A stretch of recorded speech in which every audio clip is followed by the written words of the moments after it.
Inspired by the life of the savvy and ambitious Colombian businesswoman Griselda Blanco comes a new Netflix original limited series. Griselda tells the story of a devoted mother who, with her lethal blend of charm and relentless savagery, creates one of the most powerful cartels in history. Witness Sofia Vergara's captivating transformation into the godmother of the underworld. Griselda, now streaming only on Netflix. Hey, do you have an idea for a podcast but don't know where to start? Or do you have an already existing podcast that you want to take to the next level? Well, check out WeKnowPodcasting.com. From concept development to theme music to editing to logos, WeKnowPodcasting.com is a one-stop shop for all things pod. Don't hesitate to hit us up. We're very nice. We're here to entertain you. We'll sing your songs for good times, the best times. You can't go wrong. We'll two-step, a new step. It won't be long. When the Dixielands are playing, soon you'll be swaying. So come on, sing along.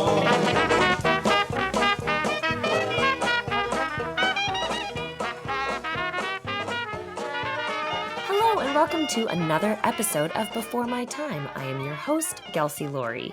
This week, we have special guest Katie Lohmann, who is a former Playboy playmate and ancient Egyptian artifact collector and connoisseur.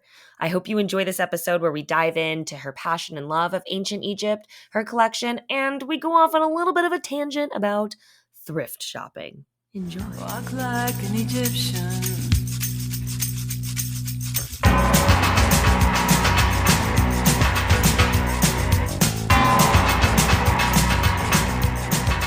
Hello, Katie. Thank you for joining us today. Hi, how are you? Thank you for having me. Absolutely. I'm very good. Thank you. I'm very excited when Matt said that you wanted to be on. He actually sent forward a picture that you had sent to him of your collection of Egyptian, I don't know if they're artifacts or decor.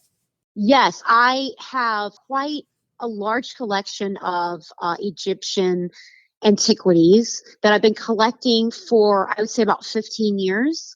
Oh, that's incredible. A lot of people always ask where I get these artifacts from.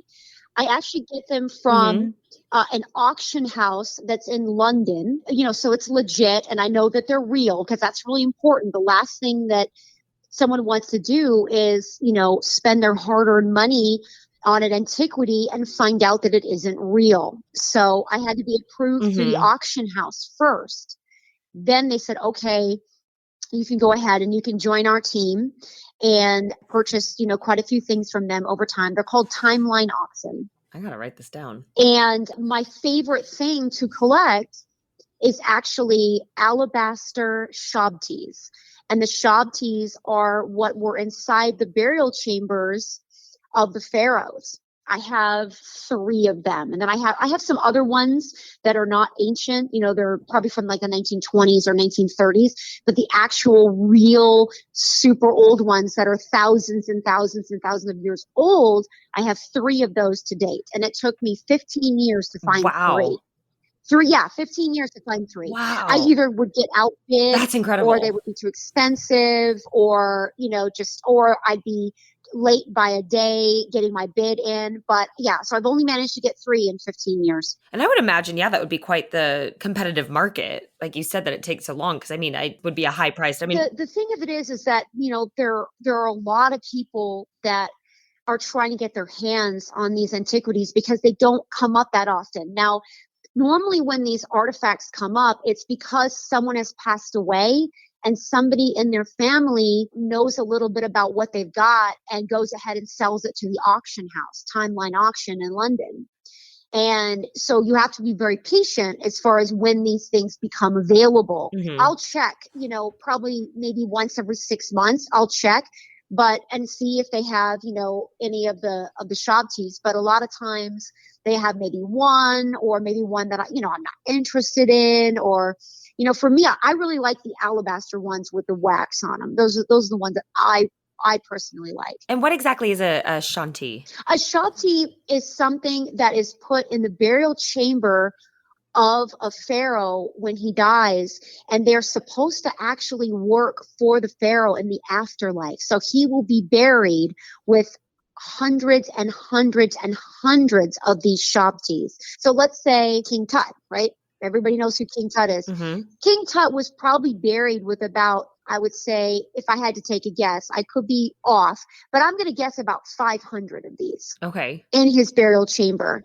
And if anyone visits the museum in Cairo, they will actually get to see some of his shantis. And the idea of a shanti is that it works for you in the afterlife. It does everything for you in the afterlife so that you don't have to do anything. They are looked at as like your little tiny servants.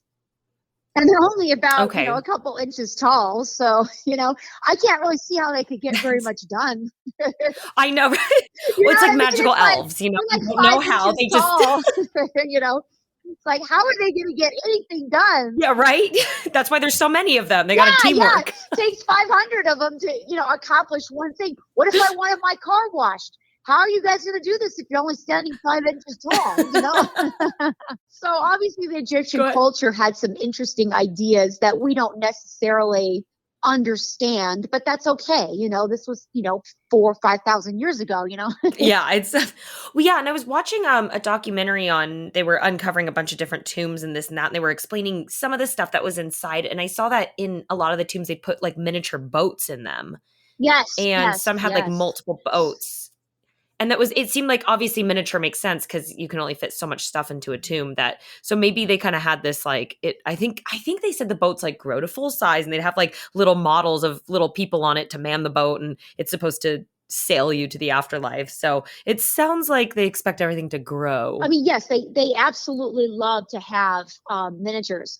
Any wealthy Egyptian had miniatures. They also had little miniature doll houses too, and little miniature boats and, all kinds of stuff that we wouldn't really think people would have had thousands of years ago. We would never think that. We think of doll houses as, little girls play with them today. Well, back in, 4,000 or 5,000 years ago, if you were among the royal, you had a collection of miniatures. You had miniature boats. You had miniature little doll houses.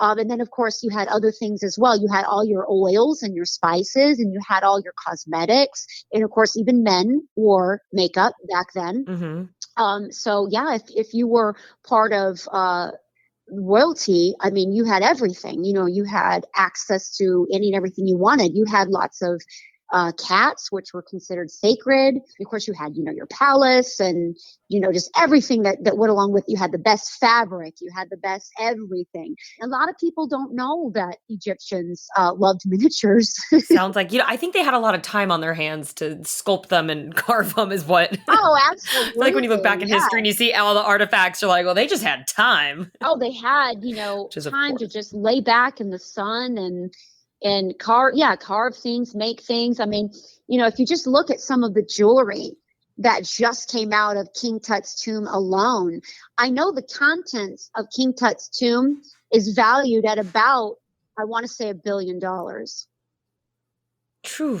Yeah, the contents just from that tomb. Now, if a tomb had been discovered by someone that had ruled longer in Egypt, let's say Ramses the Great, if his tomb had never been touched, the contents of that in today's market could be upwards of $3 billion of everything that was inside of it. His jewelry, his chariots, his gold, his silver, his copper, his spices, just everything, all the stones they extracted, everything, and just the craftsmanship of everything. Unfortunately, over time, his tomb was plundered by robbers over thousands of years. So when the tomb was found, there was nothing left in it. But if it had been untouched the way King Tut's was, there would have been some serious loot inside of that. Yeah, gosh. And I know it was more rare to find a tomb untouched, right? I mean, because almost every tomb had robbers attack them. And so that was, correct me if I'm wrong, that's why King Tut was so extraordinary, is because they opened it and it hadn't been touched. Oh, that was once in our lifetime type of thing because, Yeah. to find a royal tomb, and that's what they all want to find is what Howard Carter found, which was an untouched tomb that still had all of the antiquities inside of it. Unfortunately, every tomb that's been found before King Tut and after King Tut may have had just little remnants of things in it, maybe some pottery. If they're lucky, maybe they find a little shabti or, something like that. But it's unfortunate that there isn't another royal tomb untouched. It's unfortunate. I mean, who knows? Anything can happen, but it looks like they're just not That's able very to find true. it right now. Yeah, yeah. And I'm sure as technology gets better and better, and it already is with how they can scan the ground and find So they things can that'll, see lead to more discoveries. underground. Yeah. I mean, it would be amazing if they were able to find another untouched tomb. And what I've always Mhm. found the most fascinating is that the tombs that are not seeming to be discovered at this time, doesn't mean they won't be, but at this time, are the female tombs. Nefertiti's tomb has never been found. Yeah. Nefertari's tomb has never been found. A lot of the royal wives' tombs are not found. And even the female pharaoh, Hatshepsut, her tomb has never been found. And do they have a theory on why not? I know theories have bounced around a lot about why they haven't been found. Now, they believe that one of the particular female royal tombs wasn't found because of the fact that she was attached to Akhenaten, and Akhenaten was the pharaoh that only believed in one god. And a lot of Egyptians were not comfortable with just believing in one god. So he was considered the heretic pharaoh.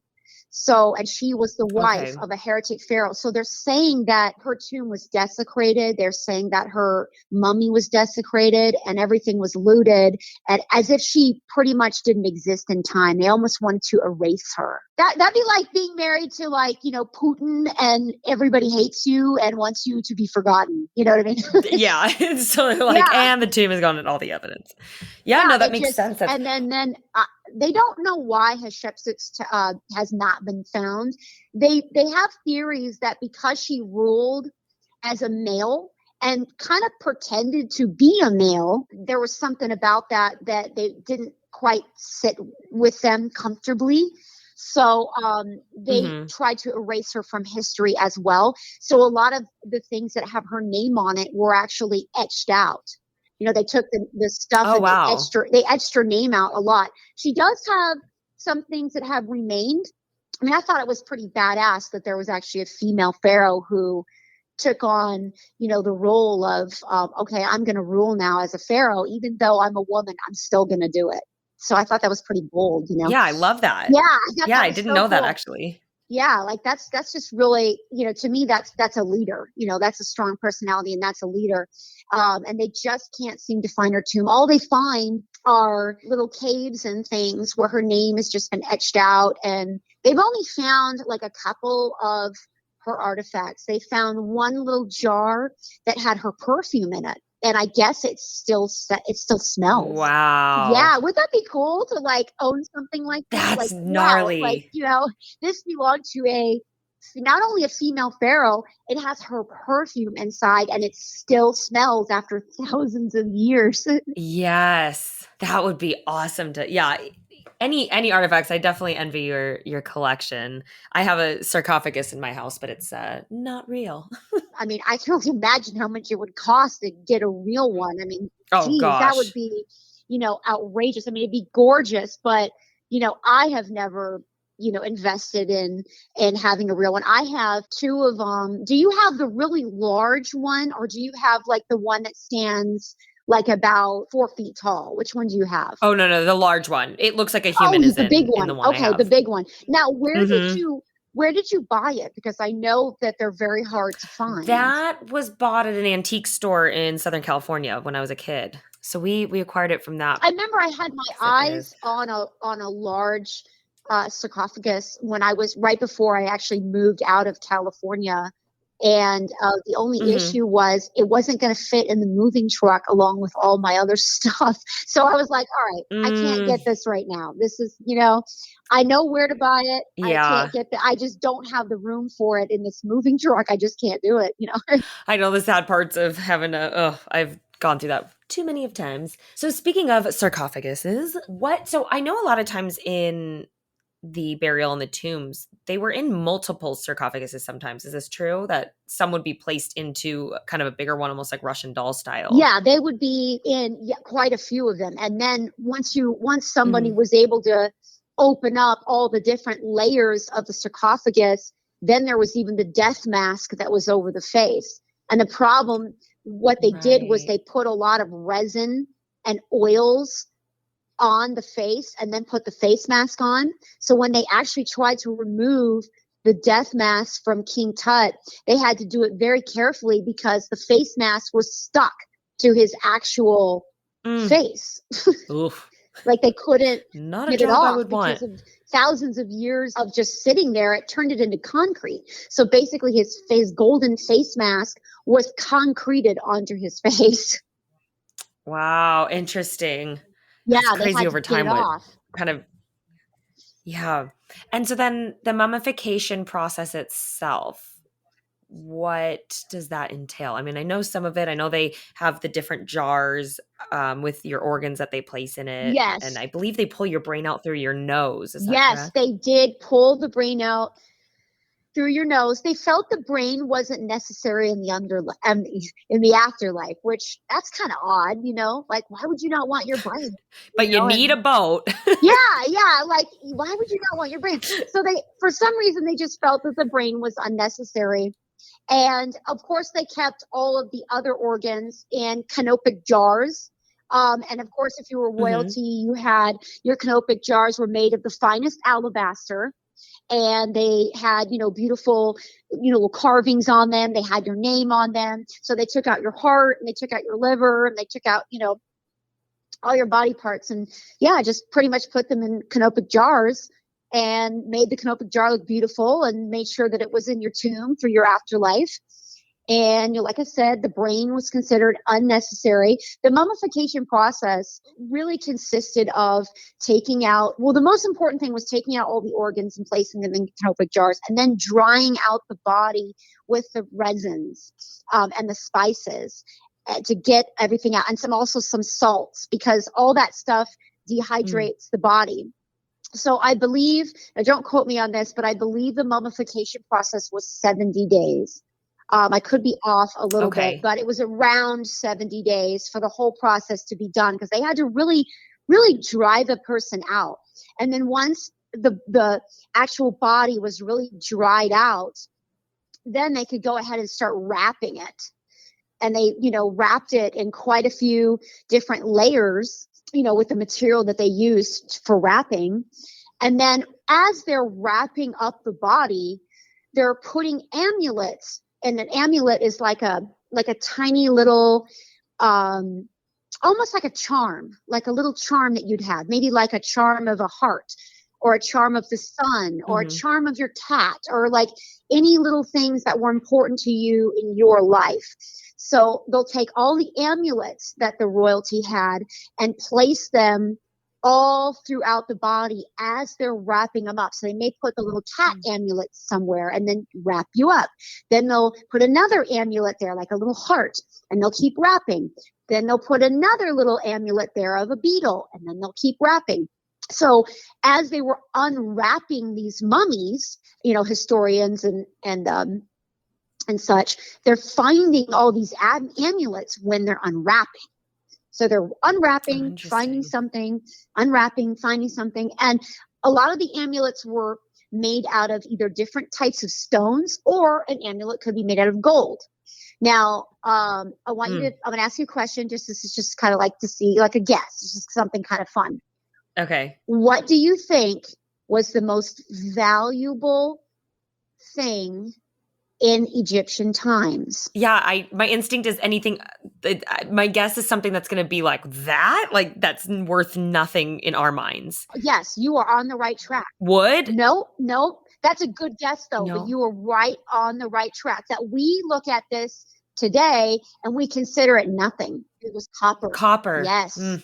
Copper was Yeah. the most valued commodity in Egyptian time. If you had even a little sliver of copper, that was just the most amazing thing, because supply and demand. They didn't have copper. They didn't. It was just such a magical thing to them to actually have copper. And today, geez, we got copper everywhere. People throwing pennies in the street. People throwing pennies everywhere. I mean, Right. we don't even, we don't even think about it, But I swear, if you took a penny, just one copper penny, and went in a time machine and went back to ancient Egypt, you'd be the wealthiest Be a king. person in the entire place if you had that one piece of copper. One penny is all it would take to be wealthy Wow. 4,000 years ago in a time machine. I know where I'm going my first stop on a time machine trip. If you had a time machine, where would you go? My answer is 1930s Cairo. Oh, that would have been so much fun. You know what? I would be right there with Wouldn't you. it?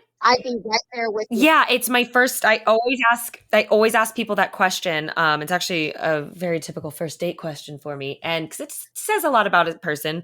And the third, that's always my answer, because I think Egypt it's what we want to romanticize as that, kind of adventure, Indiana Jones, Cairo. But King Tut was not too, it was kind of still a hot commodity in it was on the map, it was really a hot place to go, but they're still discovering things, but everyone still kind of has that. I don't know. It's Well, yeah. it still had a lot That of would be mystery to it back then. I Yes, think there was more mystery than there is now. Now it's kind of like, a lot of things have been found now, and which is great. I'm glad that they keep finding things. I'm glad that they keep unearthing things.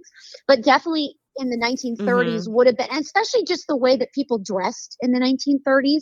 Gentlemen dressed like gentlemen. That's my favorite era. Yeah, like gentlemen dressed like gentlemen. Yeah. Women always dressed nice. What a beautiful time. People actually took an interest in how they presented themselves to go somewhere. I mean, one thing that really pisses me off now is you'll see this really gorgeous high-end restaurant, right? And you see somebody walk in with like a dirty shirt, a dirty pair of jeans, and tennis shoes. And it's like, where's your respect?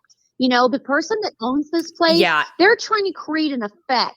They're trying to create a vibe, and you're just destroying the vibe because they'll let you in your t-shirt, your dirty jeans, your smelly hair, whatever. You're not a gentleman. Take the time. If you're going to go to a nice restaurant, take the time to play the Put part. the pride Look in. good. I absolutely 100% agree. Being in so many live entertainment for the past 15 years, I recently was in Vegas performing for Cirque, and it was amazing. These tickets are hundreds of dollars.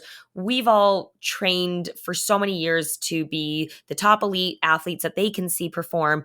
And there's nothing more disheartening to look out and see like a sweatshirt and a ball cap. And I'm like, are you serious? Yeah, like really? You're kind of disrespecting us. Like, yeah. I feel like when you show up somewhere and you're not dressed, it's not about having a lot of money. This isn't about being wealthy. This is about, having respect for the fact that, you're in an environment, like you said, where the tickets are, expensive, and everybody's worked really hard on this, and there's some presentation involved. So you gotta show up and play that part, like wear the nicest thing that you have, have some respect. I mean, some people, they show Absolutely. up and they show up at the opera house, looking terrible, don't go to the opera house, like looking like you just rolled out of bed. That's go to awful. the movies. Yeah. It's just, yeah. No, I know. I agree. It does. That is one of my biggest pet peeves. And I'm someone that, my friends will be like, whoa, where are you going? And I was like, Starbucks. They're like, why do you have heels on? I was like, because I wanted to. But it's that's what I think I love about too the ancient Egyptian culture and civilization, is that everything was so glamorous and pomp and circumstance, and kind of going back to just talking about dressing the tombs. I mean, it was the finest, and because they had the respect of this pharaoh that died and into the afterlife. And it's really putting in the all to everything. Well, it really set the bar really high. And obviously, thousands of years, the bar has dropped a lot lower. And I always want to emphasize this because people always misunderstand. It's not about money. It's not about buying a dress No. that's thousands and thousands of dollars. It's about, buy the dress that you can afford, but own it. You know what I mean? And enjoy it. Yes. And enjoy the thing that you're going to. I just bought a dress for $10 last week and it looked amazing. But I put a big flower in my hair and lipstick and it was like, It's all about everyone's how like, you where put it did you get that? I together. was like, pfft. Yeah, it's all about how Yep. you put it together. And I say this all the time to the younger girls that are getting into the entertainment industry. I said, listen, don't waste your time buying dresses that are thousands of dollars, especially since you may wear it on the red carpet and you're only going to wear it once, and then you may wear it on vacation, but you don't have to do that. It's not necessary. One dress that I got the most compliments on was $5, and I bought it at a thrift store. And I don't know who made it because there's no tag, For all I know, some old that's lady the made it. best. I don't know. Yep. That's amazing. Yeah, I have a huge thrift store vintage collection. I have a problem with vintage hats. I cannot walk into an antique store without a new hat. Do you It's a love problem, going into thrift stores and like finding weird stuff? I love doing that. Love it. I love if all I the have time off or I'm bored, I go into antique stores. Yeah, it's so much fun. You know what I found I'm in Arkansas now, right? I'm an LA girl, but I'm in Arkansas now. Let me tell you, there is some serious, a lot of times they don't know what this stuff is. They're just like, I don't know what that is. What's that? I found a lamp that has like it's a Tiffany lamp, and it's actually made of all the rear glass. You know how today they make it out of plastic? They try to make a Tiffany lamp. Yes. So I found it's not an actual Tiffany lamp, but it's like the old style. It's probably from like 1925, but it's all made of glass, and the base of it is all iron, and it sits probably about 6 feet tall. Oh, wow. I got it for $25. Are you serious? Yes. You don't even understand. Here in the South, they don't know the treasures that they have. They just don't know. Oh, that would be a fun road trip to get a big truck and go around some small towns antique stores. Yes, because I'm in a small town. So I'm like finding the most fantastic stuff. I mean, as far as the clothes, a lot of the clothes I find still have tags on them, and I'll go to, certain different little areas, probably kind of by the lake where when people donate stuff, they are donating, like I said, like maybe like pictures or nice lamps or, clothes or like, whatever. I mean, there is just some serious treasure out here. It's amazing. Like California is good, but the problem is there's so many people in California that everything gets eaten up too quick. Yeah, it's either gone or it's overpriced. I've been to a lot of amazing stores and I'm like, I'm not paying that. I found real. Yeah, that's. Out here I found real velvet Ralph Lauren red sandals for $10. Are you serious? Yes, they don't know what they have here. They just throw it all in a pile. Yeah. They don't know what they have. And kind of think it's all the same of, the junk. Oh man. Well, that's good to know. I would never think to go if I'm visiting family or that in smaller towns to check out the antique stores. That's it's good because the smaller towns, and they keep the prices really low because it's really important that they get the money because they use the money for like local charities. Like they might use it for a house for battered women, or they might use it for education for kids. So when they're selling stuff out here in the South and they're selling it so cheap and they don't know what they have, they just want the money quickly so they can put it into some of their services. They're not thinking of making it $50 so that it won't sell because they really just need the money coming in for their education programs and their, battered women programs. So they're just trying to get rid of stuff. So I have just found just so much great. I have found some really nice, actual, solid, beautiful furniture from like the 70s. You can't even get that stuff now. Everything feels so cheap. Yeah. No, everything's made so much cheaper now. That is one thing I do like about everything at vintage stores. If you get good quality, but it was much more durable and it's so much more durable. I mean, much better. It's so much. I mean, if you go to a brand new furniture store right now and you try to find something super solid, you're not really going to find anything. It's even at a nice furniture store, it's still to me kind of has a cheap feel to it. So I was like, look, I don't want to buy this stuff from here. So I actually went around to all these like secondhand furniture places. Now it takes time, to find good stuff. It doesn't happen like right away. But I found a gorgeous coffee table from the 1970s. And that is the most solid piece of wood I've ever felt in my life. I mean, I can stand on it. I could jump up and down on it.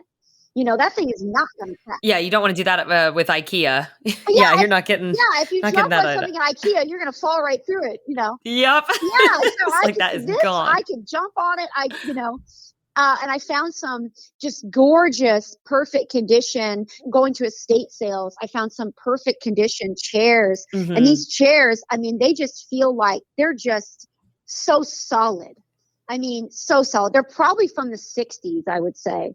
I don't know. I can't say exactly, but I'm going to say that, yeah, these chairs are from the 60s. I have found some exquisite lamps that would cost hundreds and hundreds and hundreds of dollars in a, regular retail store. $10, $50.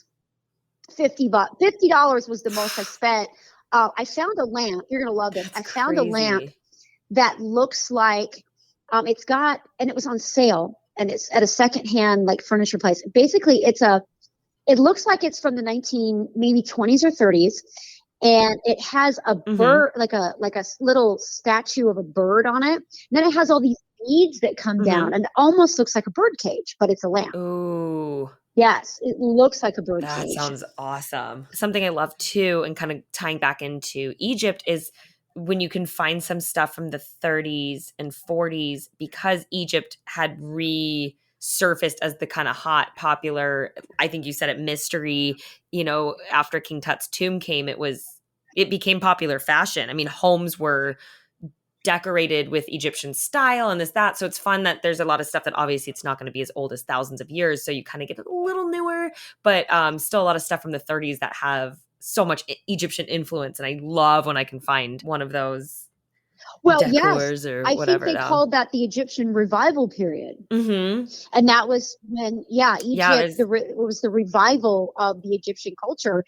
And I want to say it started sometime in the 20s after the tomb was discovered by Howard Carter. And then it went all the way up through the 30s. And you know what would have been so cool is, I guess in London, what people would do in the 30s in London is they would buy a mummy that was unwrapped, and they would do like a big dinner party, maybe at their estate, and they would have an unwrapping of the mummy after their dinner party. Gosh. Did they not watch the movies? Don't they know what kind of trouble they're getting into possibly? I just thought, what a crazy, thing where they purchased because it wasn't rich man's dinner entertainment. Dinner. Yeah, it's like instead of dinner and a movie, it's dinner and a mummy unwrapping. I'd be like, can we eat first so I don't lose my appetite after what we find under the wrappings? Or just so crazy. Just the whole, crazy. No more dinner and a movie. We're just gonna have someone unwrap this mummy.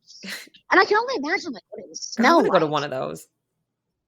Oh gosh, that has to be just horrendous. I don't know if it would smell bad or if it smelled maybe not, because it has all the oils on it. All the the scented stuff. The Egyptians used a lot of spices and oils that actually smelled really good, like frankincense and myrrh. So I'm gonna say, if I had to guess, I would think that a real mummy being unwrapped might smell like frankincense and myrrh, and like dirt, frankincense and myrrh. Yeah. I think, I would definitely say that's what I would put my money on as well. That's, well, I kind of mentioned The Mummy real quick as a reference of the movie, but so being into ancient Egypt, do you have a favorite film? There's been so many made. Oh, absolutely. Oh, yeah. I have a huge schoolgirl crush on Tom Cruise, so I have to say, The Mummy that he was in, it came out, just a couple of years ago. Yes, where Sofia Boutella was the mummy, the bad character. Yes, it came out. I don't know, maybe like 5 years ago or something like that. But I I just think so. Yeah, have the last 10 years kind such of a all. schoolgirl crush on him that there's no way that couldn't be my favorite Egyptian That's funny. mummy movie. Yes. Because that's how I feel about. So Brendan Fraser is my all-time schoolgirl crush. Like I'm absolutely in love with him. So Oh, really? Brendan Fraser?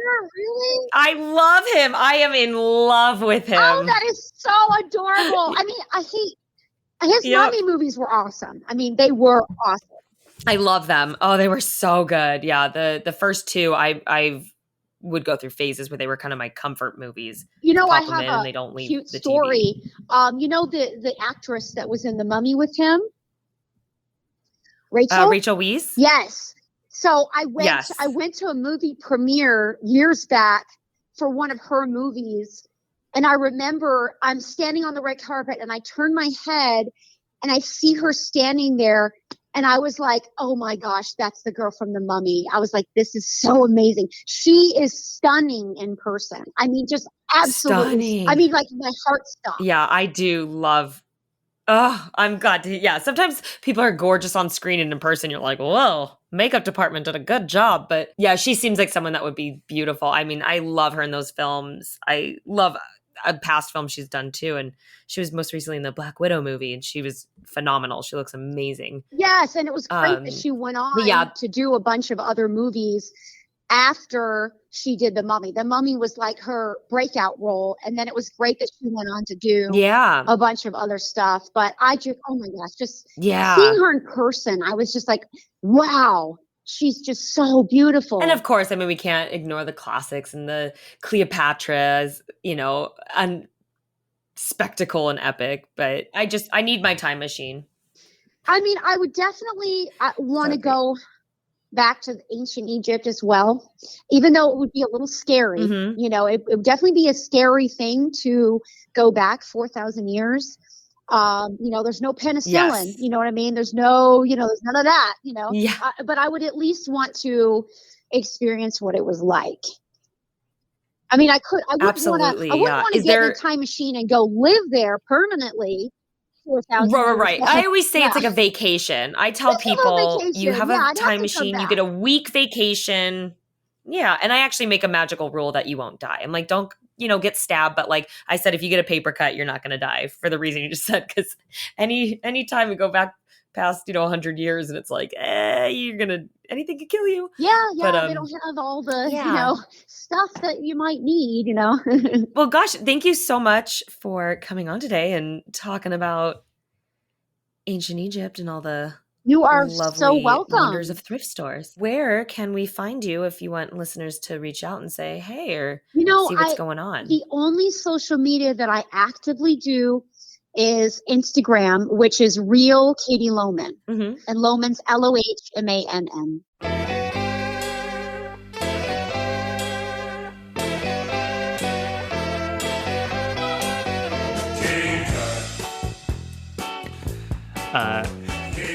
I was weirdly sitting here, and part of me was thinking, what do we do for the outro?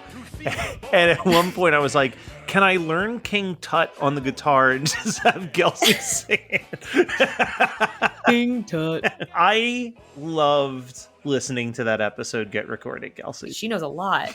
Yeah, and it was so fun. She's just fun. It was very fun. It was a fun little recording. She was a great guest, super knowledgeable. I don't even have a follow-up question for us, honestly. That was a good one. I think that's one of our best. Yeah, I really, you know, it might be. I feel like every week we say that, but it's just getting better and better. No, that was super fun. I love so damn good. Don't you guys all think we're so good? If you do, leave us a 5-star review.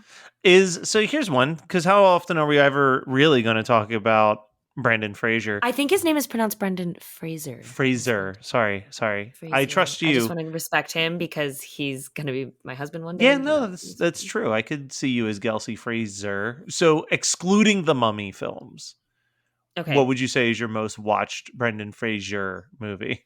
George of the Jungle. Like hands down. I watch it at least once a month, if not more. It's like a comfort film for me. I know it's silly. I just want to I was just having this conversation with someone about him that he obviously kind of got into like a franchise career with The Mummy. He got into kind of his goofy, he did Dudley Do-Right, he did George of the Jungle, and kind of those fun, zany Journey to the Center of the Earth adventure. But he is a fucking phenomenal dramatic actor. Yeah. And I want to say a few months ago went on like a binger where I watched almost all of his films. And was it Of Monsters and Gods? I mentioned it on the Frankenstein episode because it's kind of about the director. That one, School Ties, of course. He is a blow away dramatic actor. So I don't think he gets the props that he deserves in that category. Having said that, George of the Jungle is probably my most watched film aside from The Mummy that he's in. I think that's fine. I remember at that time, like because like those were movies that immediately were like getting mocked when they came out by like the public and the critics. But like, I think that and Dudley Do-Right are like, they nail the tone of what they're being an homage to. That's what people have to realize. They're like, oh, it's so silly. And I'm like, do you understand the cartoons that it's like the Flintstones movie and that. There's obviously zany things. They're doing a really good job keeping the feel of the cartoon. I think they were done so well. And George of the Jungle, I'll make friends rewatch it because they're like, oh, that wasn't that stupid. And they laugh. They're like, oh, I'm like, no, the writing is brilliant. Like when bad guy falls in poop, this is the part where we throw our heads back and laugh. Ready? Like it's so good. And he was like one of my first crushes now that I'm realizing, because it came out, I think I was like 6 years old when it came out. And he's, very not clothed in that movie. And he's very slightly misted bronze tan with this like surfer Tarzan long hair, which I have a thing for Tarzan now. Like it makes sense because this movie I saw at a young age and loved it. And I think that's why I love him so much and have such a crush, because he was like one of my first. I can't believe this wasn't on our long list, but as soon as you said Dudley Do-Right, I was like, we need to do a Rocky and Bullwinkle episode at some point. Oh my gosh. Yes, I love Rocky and Bullwinkle. So did I love it. Last Christmas, I got the full series on DVD. Like it was like this giant box set of every short that they ever did. And it's, oh my gosh, the writing is so bad. Fucking brilliant on that show. Those cartoons are just like, the writing is so good and the humor style is incredible. Dude, we're totally doing a Rocky. Yeah, I'm putting that on our list right now. But if people have other show ideas that we should be talking about on Before My Time, where's the best spots for them to tell us? The best spots are on the Instagram. You can find us at BeforeMyTime_podcast, or you can find us on Facebook. Just search Before My Time. We will come up. Please let us know what next topic you'd like to hear, or just tell us what your favorite Rocky and Bullwinkle episode is. That's chill. Please, again, leave us a 5-star review. Give us those thumbs up. All the things helps us out a lot. We really appreciate you guys and all your time you spend listening, and we hope you enjoy, and join us next week for another episode. Bye.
Oh, hello there. I didn't see you come in. I'm Shane O'Hare of the Geekscape Games Podcast, the #1 video game podcast on the Geekscape.network. Join myself, Derek Krenevelt, and a guest every fortnight as we discuss video game news, video game reviews, and dissections.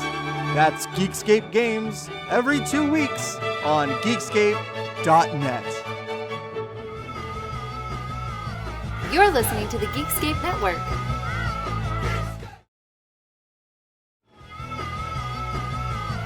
You're listening to the Geekscape Network.